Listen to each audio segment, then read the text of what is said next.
My name is Ryan Hartline, and this is my informative speech on tornadoes explained and how to prepare. This is the handout that all of my audience members have. It is the same as my PowerPoint presentation.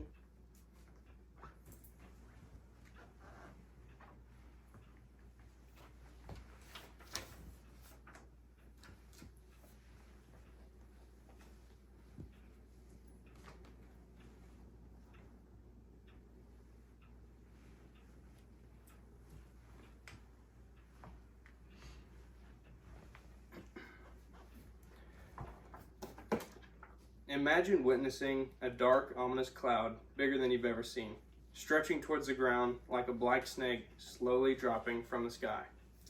Then you realize it's headed straight for you. I know this feeling all too well. I had to take cover from a tornado as a young boy, and I've always been fascinated with them ever since. Tornadoes are defined as a violently rotating column of air that extends from a thunderstorm to the ground. Last spring was marked as the second most active tornado season in U.S. history.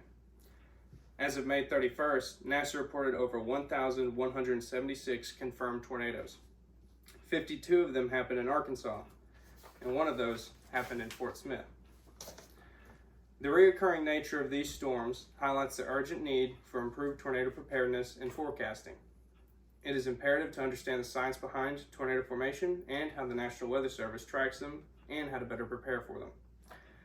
First, we will discuss how tornadoes form. According to govfacts.com, the ingredients needed are atmospheric instability, wind shear, and moisture. But these are just the basics for any storm to form. For a tornado to form, you need a supercell.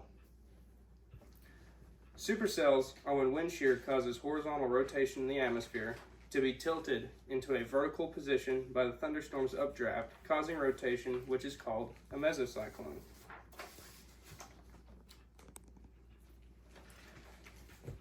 Now that we understand what it takes to make a tornado, let's discuss some warning signs you can look out for.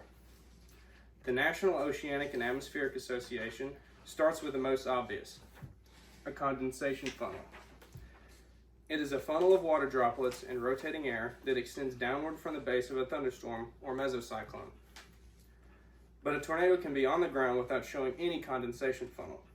That is why you should also look for wall clouds. Wall clouds are isolated clouds that have no precipitation and can be visibly rotating, which is a dead giveaway of tornado formation. But what if it's dark, or you're at work with your nose buried in your computer with no clue what the clouds look like? This is where the National Weather Service comes into play. By using Doppler radar, storm spotters, and weather satellites, the National Weather Service has an amazing track record of warning people and advising you when to seek shelter. They accomplish such a daunting task by means of detection. Doppler radar is the first and foremost primary tool for detecting tornadoes. It can see the rotation inside a storm before a tornado even touches the ground. When meteorologists see this rotating signature, they can issue a tornado warning. Doppler radar can see a lot, but it can't see everything. That is where the next role of tornado detection comes in. Storm spotters. Operated by the National Weather Service's Skywarn program, this program trains ordinary civilian volunteers to recognize signs of tornado formation and report those signs to the nearest meteorologist. Storm spotters play an important role in filling in the gaps that radars can't see. Now, that we understand the factors that influence the National Weather Service to issue storm warnings and watches, let's talk about what they mean. The Weather Service has three types of tornado watches and warnings. According to the Weather Channel, the least severe of which is a watch. Watches are issued when conditions are favorable for tornado formation. These watches usually cover large areas for extended periods of time. However, a step up from a watch is a warning. A tornado warning is issued when a tornado has been spotted or indicated by radar and poses a threat to life or property. Now, in rare cases, a tornado emergency can be issued, which is the highest level a tornado alert can reach, and is only used when a strong and violent tornado is heading towards a populated area. But knowing why warnings are issued is useless unless you know what to do.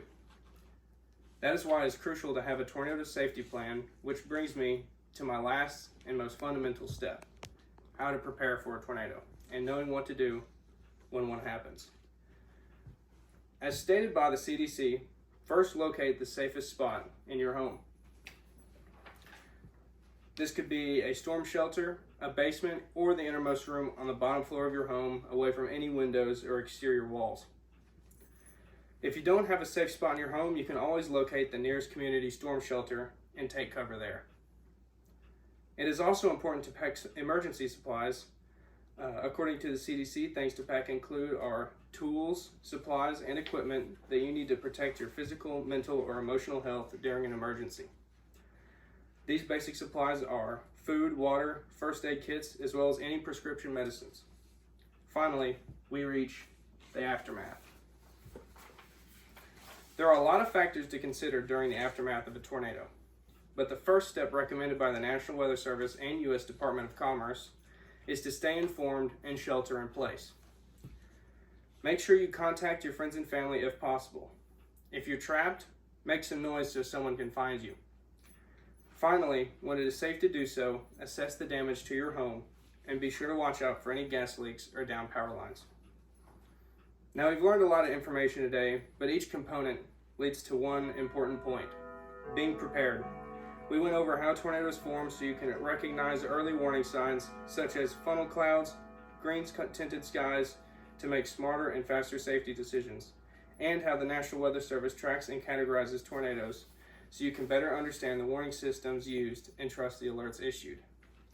We discussed how to create a tornado safety plan, from what to pack in an emergency kit, and to identify the safest spots in your home.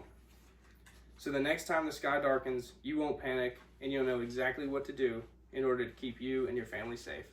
And that's truly all that matters. Thank you.